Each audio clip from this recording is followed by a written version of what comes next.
सुनने से। सोचा जानई कल्याणं, सोचा जानई पावगं। सोचने से कल्याण का, सुनने से, सोचा सुनने से कल्याण का मार्ग मिलता है और सुनने से ही पाप का मार्ग हट जाता है, पाप के मार्ग की जानकारी मिलती है। हेय ज्ञेय उपादेय, 3 चीज़ों का ज्ञान प्राप्त होता है सुनने से। हेय जो छोड़ने योग्य है, छोड़ने योग्य जो चीज़ें हैं, जो पदार्थ हैं, उसका ज्ञान होने लगता है, वो छूटने लगते हैं। ज्ञेय जानने योग्य, जो जानने योग्य है वो उसका पता लगना शुरू हो जाता है।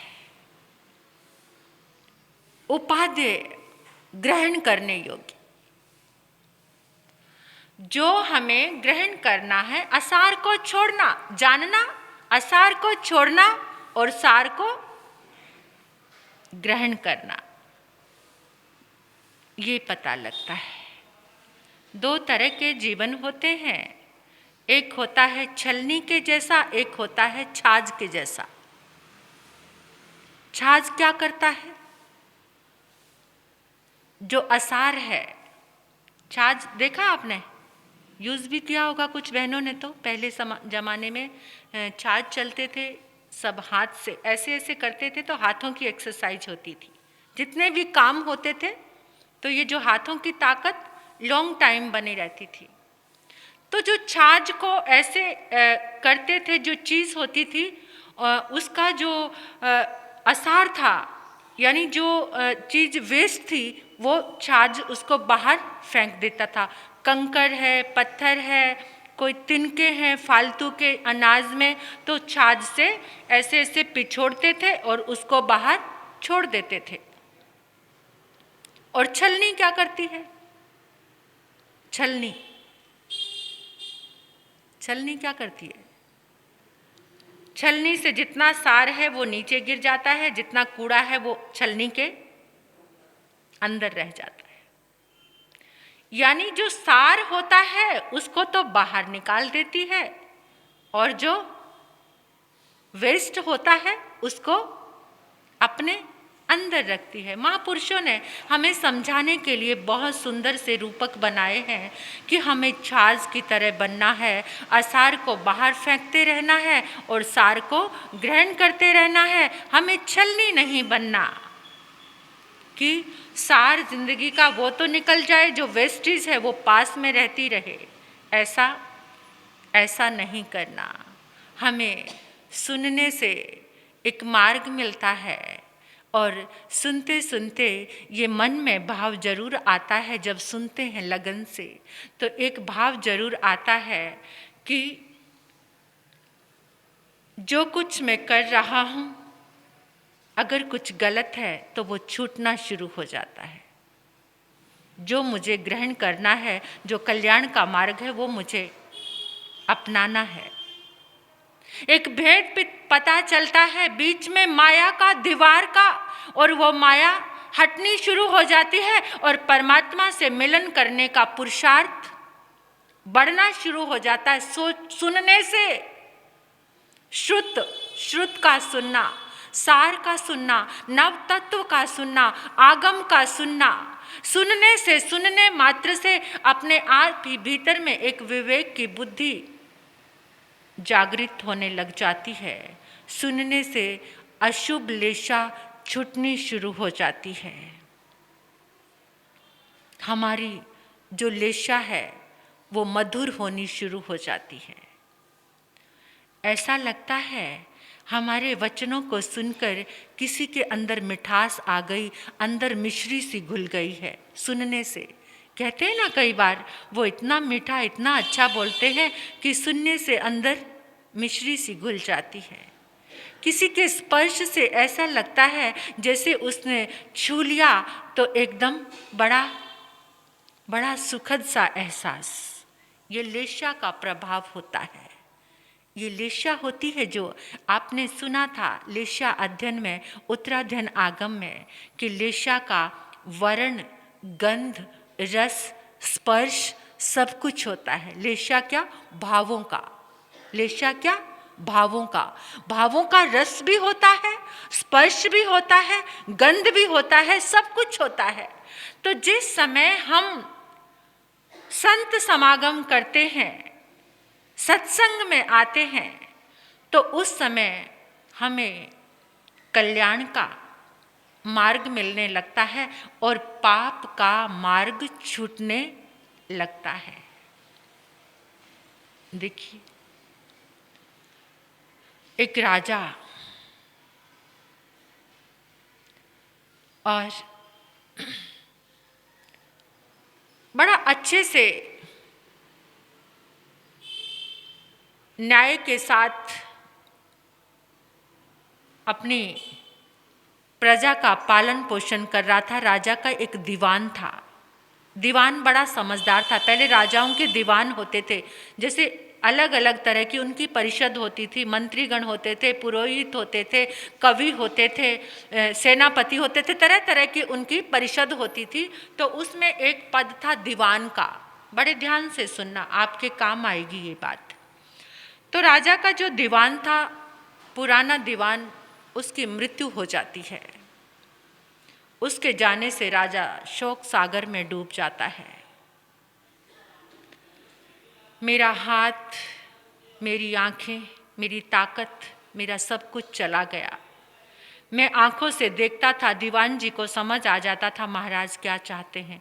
वो तुरंत, बोलने की जरूरत नहीं पड़ती थी, और सिर्फ आंखों को देखने मात्र से। हमारी जिंदगी में भी कुछ लोग ऐसे होते हैं कि जिनको हम सिर्फ देखते हैं और वो समझ जाते हैं कि हम क्या चाहते हैं, और वो उसी काम को करना शुरू कर देते हैं। पुण्यशाली होते हैं वो लोग जिनको आसपास ऐसे लोग मिलते हैं। और कुछ तो ऐसे होते हैं 10 बार भी एक बात को समझाओ तो समझ नहीं पड़ती, बार बार चिल्लाना पड़ता है, बार बार क्रोध करना पड़ता है समझाने के लिए, बार बार जोर से बोलना पड़ता है।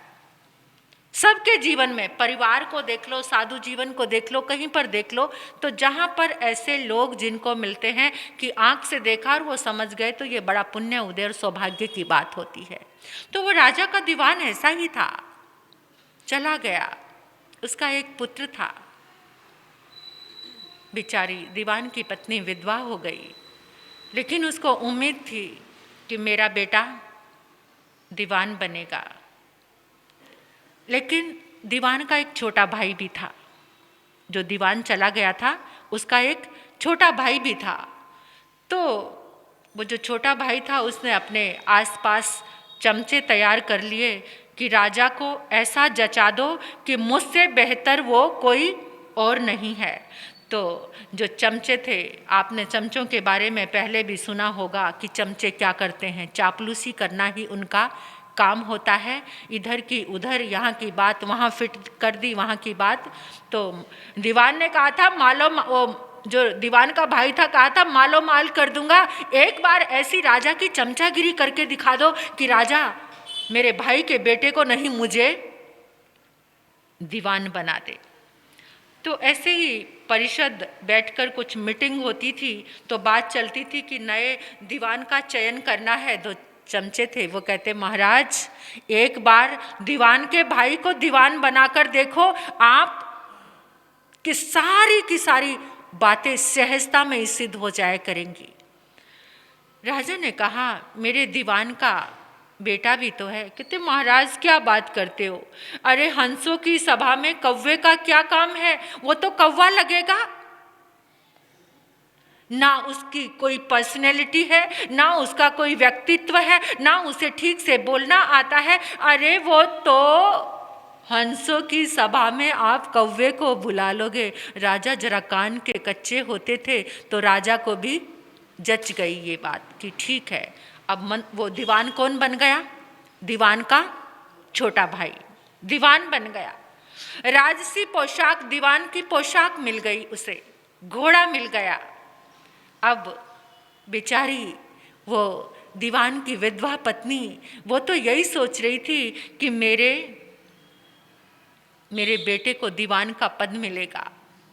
सुबह सुबह छज्जे में बैठी थी वो जो देवर, दीवान बनकर, दीवान की पोशाक पहनकर, घोड़े पर बैठकर ऐसे निकला अकड़कर, जब ऊपर निगाह उठाकर देखा भाभी बैठी थी तो ऐसे कर दिया। समझ गए? जब कोई आपको ऐसे करता है तो तन बदन में आग लग जाती है इंसान के, कोई ऐसे कर दे तो, कि देख लिया, इशारा कर दिया, ले लिया दीवान का पद तेरे बेटे ने। उसकी आंख में आंसू आ गए, आंखें भर गई। भरी हुई आंखें लेकर अंदर आई तो बेटे ने देखा मां की आंख में आंसू। मां, मां, तेरी आंख में आंसू? अच्छा बेटा अपनी मां की आंख में आंसू नहीं देख सकता। जो एक अच्छा बेटा, आज्ञाकारी, विनयवान, सुपुत्र। मां ने कहा कोई बात नहीं बेटा, मां बता तो सही बीमारी क्या है, क्या हुआ तुझे, तेरी आंख में पानी क्यों? ये आंसू नहीं अच्छे लगते मां, मैं हूं ना तेरा बेटा किस काम का जिस मां की आंख में आंसू आ जाए। मां सच बता बात क्या है? कहते कल सुबह इसी टाइम मेरे पास आना, मैं बता दूंगी मेरी बीमारी क्या है। सुबह आई, वो चाचा दीवान बना हुआ नीचे से निकला, फिर अकड़ कर देखा, मुंह फिरा लिया ऐसे घमंड में आकर। माँ कहती बस यही मेरी बीमारी है, इसी के कारण आंख में आंसू आ गए थे। कभी हमारे जय जयकारे होते थे, सब पूछते थे, आज कोई पूछने वाला नहीं है। तेरे पिता चले गए, मुझे उम्मीद थी कि तू दीवान बनेगा।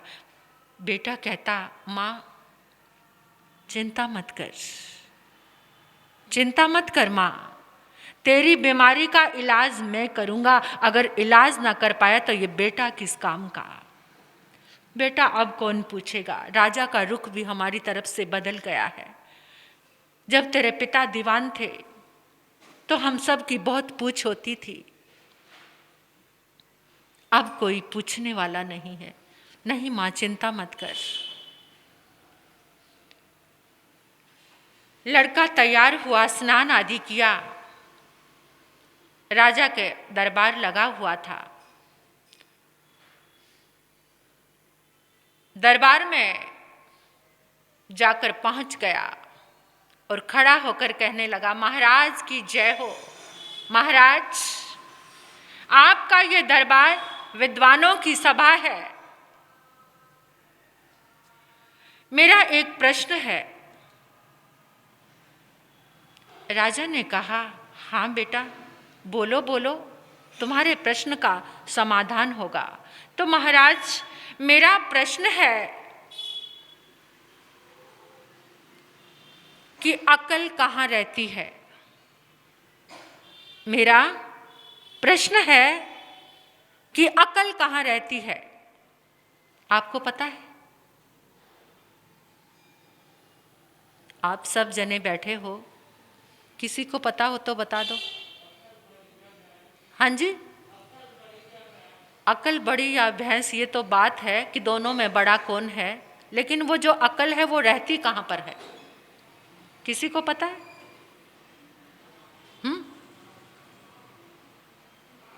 हाँ जी, दिमाग में।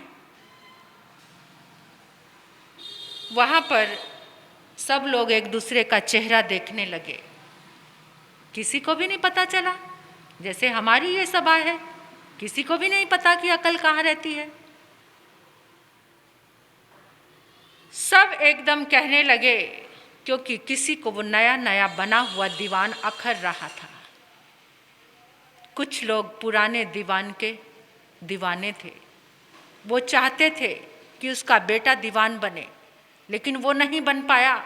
तो उन्होंने सबने एकदम खड़े होकर, कुछ लोग खड़े हो गए और कहने लगे महाराज पहले सारे प्रश्नों का उत्तर पुराने दीवान दिया करते थे, अब हमारी इच्छा है जो नए दीवान जी बने हैं ये प्रश्न का उत्तर देंगे।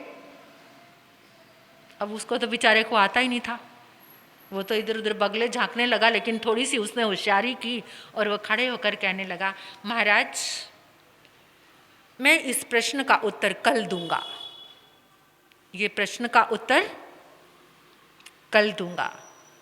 अब आप भी इसको याद रखना, जरूरत पड़ सकती है, फिर कभी भी पूछा जा सकता है अकल कहाँ रहती है। तो वो घर, सभा स्थगित हुई। उसको तो इतना गुस्सा आया, पांव पटकता हुआ भाभी के घर में गया और आकर कहने लगा, कहाँ है वो काला कौवा? हंसों की सभा में पहुंच गया और जाकर प्रश्न करता है। एकदम वो लड़का मुस्कुराता हुआ बाहर आया, कहते चाचा जी टेम्पर लूज मत करो, गुस्सा नहीं। अरे इतना सिंपल सा आंसर, अरे बदतमीज, तेरी इतनी मजाल कि तू सभा में आ धमका, तेरी औकात क्या है? कहते चाचा जी सभा तो सभी के लिए होती है, पूरी नगरी के लिए, मैंने प्रश्न पूछ लिया तो क्या गलत है? और इतना सिंपल सा प्रश्न, उसका आंसर इतना छोटा सा। कहते क्या तुझे आंसर भी पता है? कहते क्यों नहीं, प्रश्न कर रहा हूं तो उत्तर भी पता है मुझे। मैं तो देखना चाहता था कि सभा में ये प्रश्न का उत्तर किसके पास है। अब तो जितने गुब्बारे में हवा भरी हुई थी ना, सारी जो फुटबॉल उछल रही थी एकदम पंचर हो गया उसमें, और सारी हवा अहंकार की निकल गई। और कहने लगा, बेटा तेरे पास उत्तर भी है?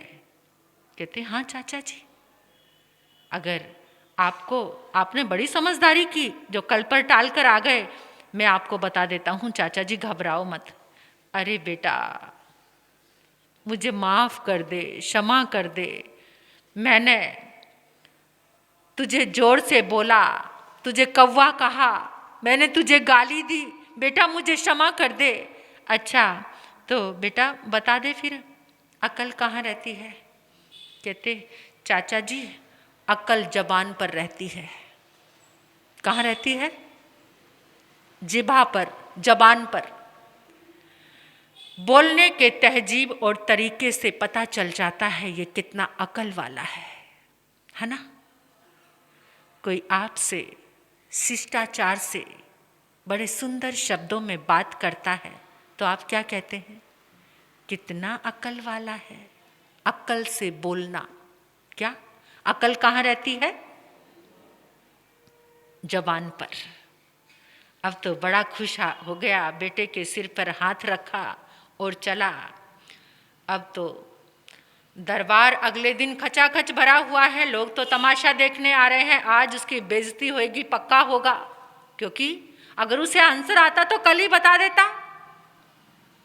अब तो सारा दरबार कहने लगा, महाराज जल्दी करो, जल्दी नए दीवान जी से कहो क्वेश्चन का आंसर दे। अब दीवान खड़ा हुआ और हाथ जोड़कर कहने लगा, महाराज जो अकल है ना वो जबान पर रहती है, जिभा पर बास है अकल का। अब वो बच्चा खड़ा हुआ और कहने लगा, वाह महाराज, धन्य आपका दरबार और धन्य है नए दीवान जी, उन्होंने कितनी जल्दी कितने अच्छे से सॉल्व कर दिया कि अकल वाला व्यक्ति जो होता है उसकी जिभा से, उसके वचनों से, उसकी बोली से, उसके बोलने के सलीके से पता चल जाता है कि ये बेअकल है या अकलमंद है या अकलबंद है। तो अकल कहाँ रहती है? याद रखोगे कहाँ? जबान पर। अब वो लड़का फिर खड़ा हो गया। अब उसको गुस्सा तो आया, ये बेवकूफ फिर खड़ा हुआ है, पता नहीं क्या करेगा अब उसने, लड़के ने फिर हाथ जोड़कर कहा, महाराज आपकी ये विद्वानों की सभा क्या गजब की है, मेरा एक और प्रश्न है महाराज। राजा ने कहा, बोलो बेटा, तुम्हारे प्रश्नों से तो पूरे इस दरबार को ज्ञान मिल रहा है। तो महाराज मेरा प्रश्न है कि अकल खाती क्या है? अकल खाती क्या है? क्या खाती अकल? अकल क्या खाती है, पता आपको? अब वो जो नया दीवान था, सबने कहा दीवान जी बोलो बोलो बोलो, आपको तो सारे आंसर आते हैं, आप तो बड़े विद्वान हैं, बोलो। अब वो दीवान कहने लगा महाराज कल। पता था उसे कुछ आता नहीं, उसकी तो कैसेट खाली थी। महाराज कल। सभा स्थगित हुई। आज वो जब भाभी के यहाँ पर आया और सुबह भी जब निकला था ना, तो जो उसका सिर ऊपर था ना नीचे करके, बच्चे ने माँ से पूछा था माँ बीमारी कैसी है? कहती बेटा 30% तो ठीक हो गई है। अब जब भाभी के घर में आया, इतना सारा सामान लेकर, गिफ्ट्स लेकर, बच्चे के लिए कपड़े लेकर, बड़े बड़े उपहार लेकर, भाभी के लिए मिठाई, नमकीन, ये वो पता नहीं क्या क्या सामान लेकर आया और कहता भाभी भाभी मेरा प्यारा, मेरी आंखों का तारा, मेरा लाडला। जो कल कौवा था ना, कौवा, आज क्या बन गया? आंखों का तारा। खुदगर्ज स्वार्थी लोग कैसे। ये दुनिया बड़ी अजीब है। दुनिया जो दो नैया पर सवार है, ये दुनिया, दुनिया, ये ऐसी दुनिया है। आया और आकर कहने लगा मेरा लाडला, मेरा प्यारा, मेरी आंखों का तारा, मेरा बेटा कहाँ है भाभी? भाभी सोचने लगी वाह रे वाह, क्या कमाल है। दो रंगे इंसान, तू 1 मिनट में कैसे रंग बदल जाता है। वो लड़का आया बाहर, कहते चाचा जी बेटा देख, मेरी गलतियों को तू माफ़ कर देना बेटा। मैं तेरे पिता गए सब कुछ भूल गया था, लेकिन सुबह का भूला शाम को घर आ जाए तो उसे भूला नहीं कहते बेटा। देख तेरे लिए कुछ छोटी मोटी चीज़ लेकर आया हूँ और तुझे जो चाहिए बेटा बता देना। ठीक है चाचा जी, आपका बहुत बहुत शुक्रिया, बहुत बहुत धन्यवाद, आपकी उदारता तो देखते ही बन रही है। तो बेटा फिर जरा तूने जो क्वेश्चन किया था आज, वो तो तुझे पता ही होगा। हाँ चाचा जी, क्यों नहीं। तो बेटा देख, तूने तो मेरी प्रतिष्ठा करवा दी पूरे राज दरबार में। आज मैंने जब आंसर दिया तो सब कैसे गदगद हो गए थे, धन्य धन्य कह रहे थे। बेटा तू तो मेरा सम्मान बढ़ाने के लिए, बेटे होते ही पिता का सम्मान करने के लिए है। बेटा चल ये बता दे कि अकल खाती क्या है। हाँ बेटा। कहते चाचा जी वेरी सिंपल, जो अकल है वो गम खाती है। क्या खाती है? गम। अकल वाला जो व्यक्ति होगा हमेशा गमखोर होगा, गंभीर होगा। उसके पास गम खाने की कला होगी। अकल वाला, बेअकल नहीं, बेअकल नहीं गम खा सकता। जो तुरंत उतावला, सोच ना समझ और उसी समय तुरंत जवाब दे दिया, चाहे ठीक है चाहे नहीं है। अकल वाला जो व्यक्ति है वो गम खाता है, वो गंभीर होता है। सागर में लाल रत्न छिपे होते हैं, क्योंकि वो क्या होता है?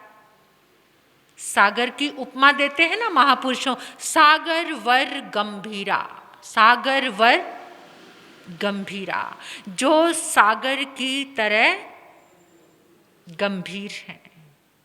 तो चाचा जी अकल वाला व्यक्ति हमेशा गमखोर होगा, सहनशील होगा, संभाव की साधना वाला होगा। तो अकल क्या खाती है?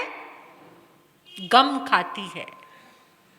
खुश हो गया, आशीर्वाद दिया और भाभी के चरणों में प्रणाम किया, चल पड़ा। अब सुबह जब निकलने लगा, भाभी छज्जे में बैठी थी, अब तो सिर झुकाया, हाथ जोड़े और नीचे से निकल गया। अब लड़के ने पूछा माँ बीमारी का क्या हाल है? कहते बेटा 75% बीमारी ठीक हो गई, माँ चिंता मत कर, पूरी बीमारी का इलाज करूँगा, बस ट्रीटमेंट चालू हो गया है, तू चिंता मत कर। दरबार लगा हुआ है, सब लोग कहने लगे महाराज, पुकार आने लगी चारों तरफ से, नए दीवान जी जल्दी से आंसर करो, जल्दी से आंसर करो कि अकल क्या खाती है। अब जो उसकी कैसेट में जो भी कुछ रिकॉर्डिंग हो रखी थी, खड़ा हुआ, महाराज अकल गम खाती है। अकल वाला व्यक्ति गंभीर होता है। जो लड़के ने बोला, अकल वाला व्यक्ति गंभीर होता है, सागर के जैसा होता है। जैसे सागर में मोती होते हैं, हीरे होते हैं, रत्न होते हैं, लाल होते हैं, ऐसे ही जो अकल वाला व्यक्ति होता है उसके पास हमेशा वो रत्नों की खान होता है, गहन गंभीर होता है। अकल हमेशा गम खाती है। सारे चारों तरफ तालियां बजने लगी, हर्ष हर्ष जय जय होने लगा।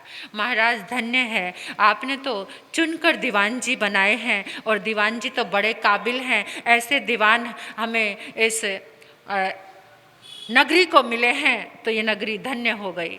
अब लड़का फिर खड़ा हो गया, फिर खड़ा हो गया वो।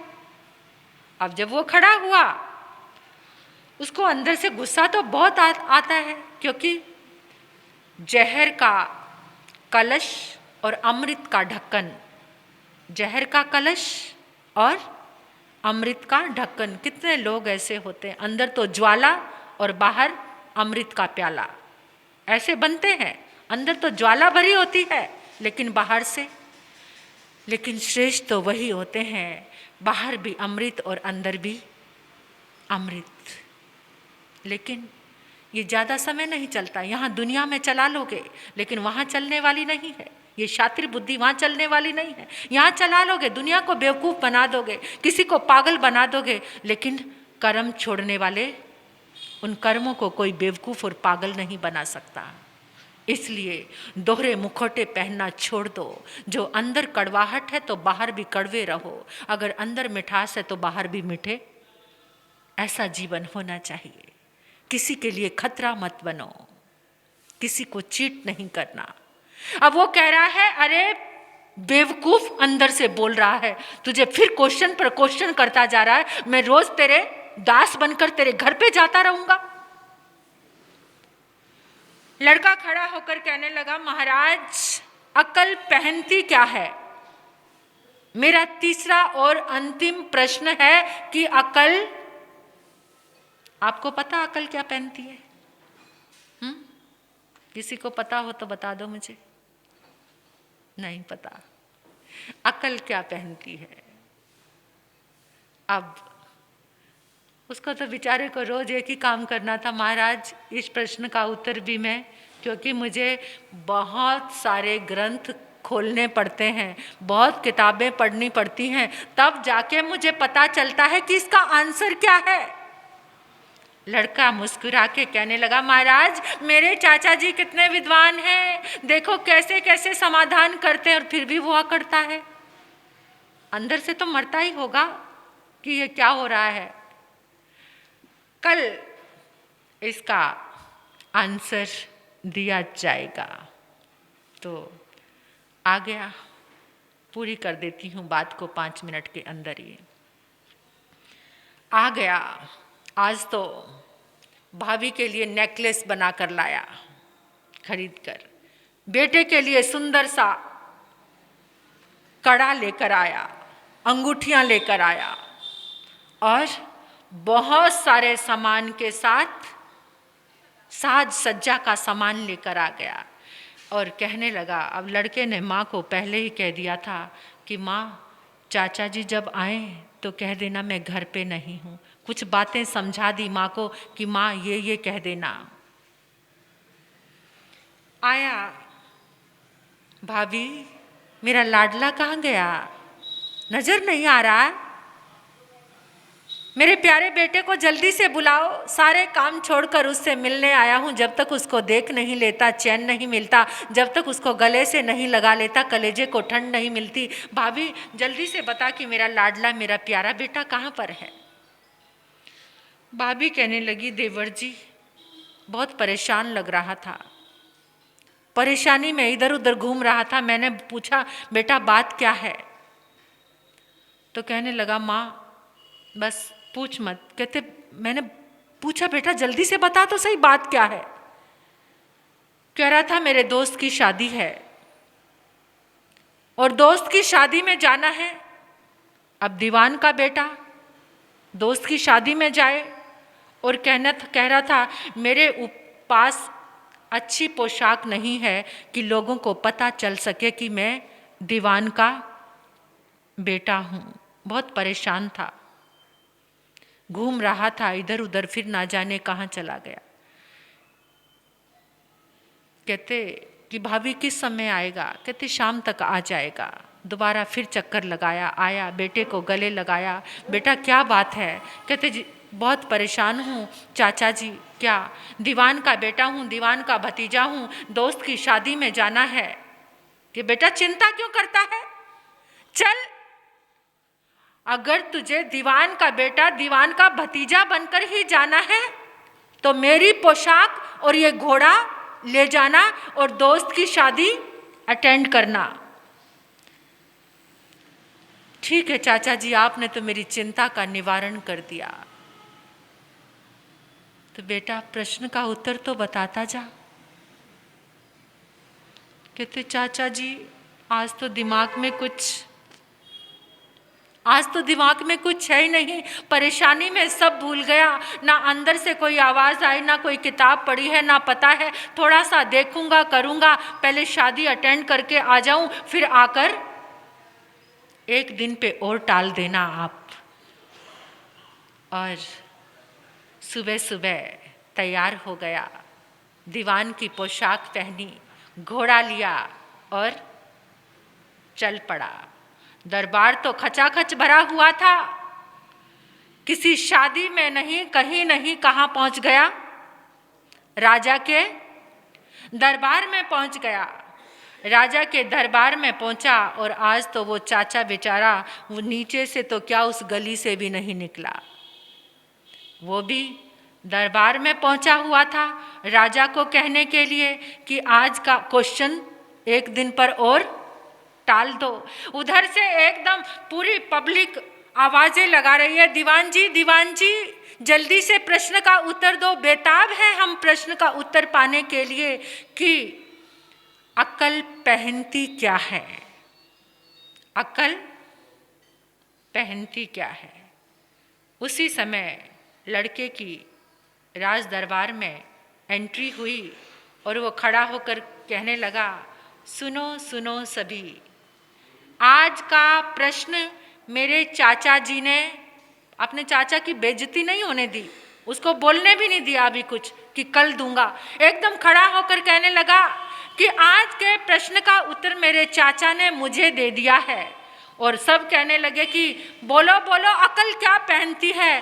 तो राजा के सामने आकर खड़ा होकर कहने लगा, अकल राजा की दी हुई पोशाक पहनती है।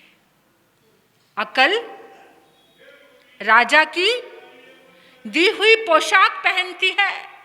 जैसे करना था राजा ने देखा और राजा समझ गया कि मामला क्या है। सभा स्थगित हुई, आंखों ही आंखों में बात हुई। अपने घर की बात को लोगों के बीच में नहीं कहा। सारी सभा स्थगित हुई, मंत्रीगण बैठे, कुछ बुद्धिमान लोग बैठे थे और वो दीवान जो चाचा था वो भी।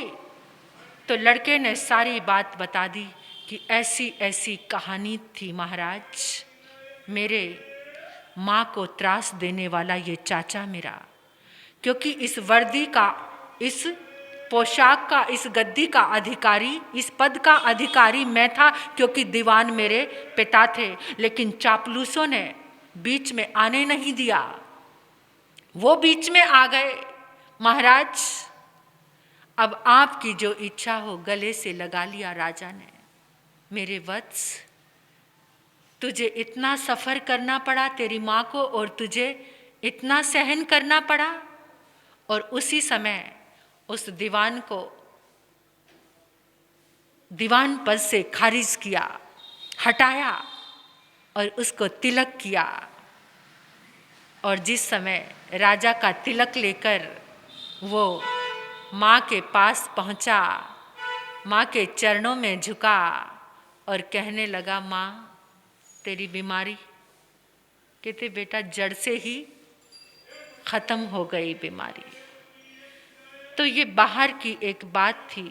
राजा जिस समय उसे दंडित करने लगे तो उस लड़के ने आकर कहा, महाराज दंडित ना करो, अगर इन्हें अपनी गलती का एहसास हो गया हो तो इनको दंडित मत करो।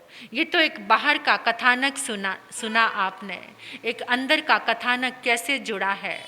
जो राजा है वो परमात्मा का प्रतीक है, जो लड़का है दीवान का वो आत्मा का प्रतीक है, जो माँ है वो गुरु का प्रतीक है, और जो चाचा है वो माया का प्रतीक है। गुरु ने मार्ग बताया आत्मा को कि जाओ परमात्मा से मिलो। बीच में माया की दीवार आई, आत्मा ने उस माया की दीवार को हटा दिया। किसको?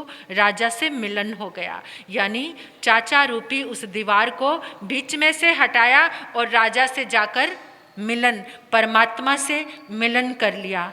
तो हम भी इसी तरह से भटके हुए हैं, लेकिन एक ये सूत्र मिले हैं हमें कि अकल कहाँ रहती है, क्या खाती है। अब आप सभी अकल वाले बन जाना, अकल वाले बन जाना कि अकल रहती कहाँ है। अपने वचनों का उसी तरीके से प्रयोग करना। और अकल खाती क्या है? हम सभी को गम खाना है। पूज्य काशीराम जी महाराज साहब कहा करते थे, कम खाना, गम खाना और नम जाना। जिसके जीवन में ये तीन चीज़ें हैं वो सर्वश्रेष्ठ साधक है। साधक, चाहे वो गृहस्थ में है चाहे वो साधु के जीवन में है। कम खाना, कम कौन खाता है? उनोद्री तप, कम खाना। उनोद्री करना, गम यानी सहनशीलता, संभाव। नम जाना, विनम्रता। जहाँ ये तीन चीज़ें हैं वहाँ साधक अवस्था है। तो परमात्मा से मिलन करने के लिए हमें भी ये सब करना है। नमो अरियंतानंग, नमो सिद्धानंग, नमो आयरियानंग, नमो उजायानंग, नमो लोई सौसावनम चैता वारंग वासन चकवटी मेहरियो संति संति करे लोए पत्तोगे मृत्रंग श्री चितारी मंगलविंता मंगलम सिद्धा मंगलम साऊ मंगलम किलिपनत धुमो मंगलम चेतारी लघुतमारी अंता लघुतमा सिद्धा लघुतमा साऊ लघुतमा केलिपनत धुमो लघुतमा चेतारी शरणं पवज्जामि रन्ते शरणं पवज्जामि सिद्धे शरणं पवज्जामि साऊ शरणं पवज्जामि केवली पनत धम्मो शरणं पवज्जामि। पहला शरणारी हंत का, दूजा सिद्ध भगवान, तीजा शरण धर्म का, चौथा सारणी ग्रंथ। ये चार शरण दुख हरण जगत में, और न शरणा कोई होगा। जो भवे प्राणी करे आराधन, उसका अजर अमर पद होगा। उसका सदा ही मंगल